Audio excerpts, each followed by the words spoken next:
रक्षा क्षेत्र में स्वदेशी इनोवेशन से कैसे आत्मनिर्भर बना जाए, इस पर काफ़ी जोर दिया जा रहा है और यहाँ पर इनोवेशन डिफेंस एक्सीलेंस का एक अलग स्टॉल लगाया गया है। प्रधानमंत्री नरेंद्र मोदी ने भी उद्घाटन के दौरान इस बात पर जोर दिया।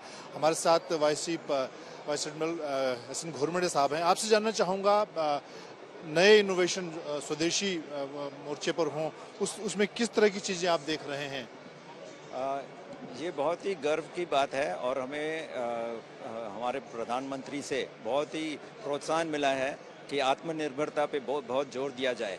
और इसीलिए हमने पिछले साल 75 चैलेंजेस जो हमारे माननीय प्रधानमंत्री जी ने लॉन्च किए थे, उसके लिए बहुत कार्य एकदम गति से किया है।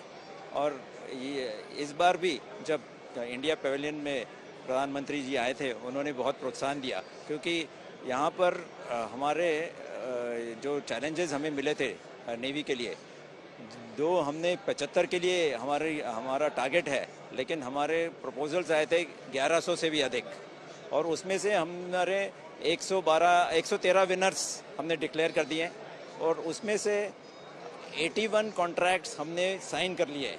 तो इस तरह से हम गति से काम कर रहे हैं, क्योंकि हमने जब ये प्रोग्राम शुरू किया था, हमें पता है कि अगर श्रेष्ठ कार्य करना है तो सफलता के लिए श्रेष्ठ कार्य करना बहुत ज़रूरी है।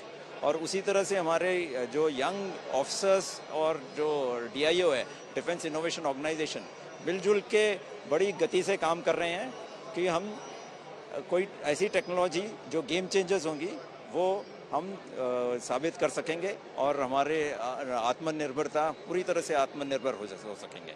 किस तरह की टेक्नोलॉजी आप देख रहे हैं? नीश टेक्नोलॉजी जो नेवी के लिए काम आए, सर्विलांस के काम आए, और समुद्री मोर्चे पर जो आपकी चुनौतियां हैं, उसमें किस तरह की टेक्नोलॉजी, चाहे UAV हो, चाहे हेलीकॉप्टर्स हो, या और किस तरह की चीज़ें? एक्चुअली बहुत सारी टेक्नोलॉजीज आ रही हैं, लेकिन उसमें से गिन चुन के सबसे महत्वपूर्ण होगी ब्लू ग्रीन लेज़र। यह एक टेक्नोलॉजी है जिससे हम अंडर वाटर ऑब्जेक्ट्स और सबमरीन्स को डिटेक्ट कर सकेंगे। और ये हम जो भी टेक्नोलॉजी देख रहे हैं उसका ड्यूअल पर्पस है, क्योंकि अगर हम उसको अगर जो निर्धारित हमें रेंजेस चाहिए वो नहीं मिली, अगर कम भी मिली तो हम उसका इस्तेमाल कर सकते हैं। उसी तरह हमने एक फायर फाइटिंग बॉट जो इंडिजिनसली डेवलप किया है, वो अभी ट्रायल्स हो चुका है INS विक्रांत पे और INS विक्रमादित्य पे, और उसको हमने कॉन्ट्रैक्ट कंक्लूड करके उसको अभी अब सप्लाई भी शुरू हो गया है। तो ये कह सकते हैं कि कुछ ही महीनों में जो टेक्नोलॉजी हमने शुरू की थी वो हमारे इंडस्ट्री ने प्रोवाइड करके सप्लाई भी कर दी।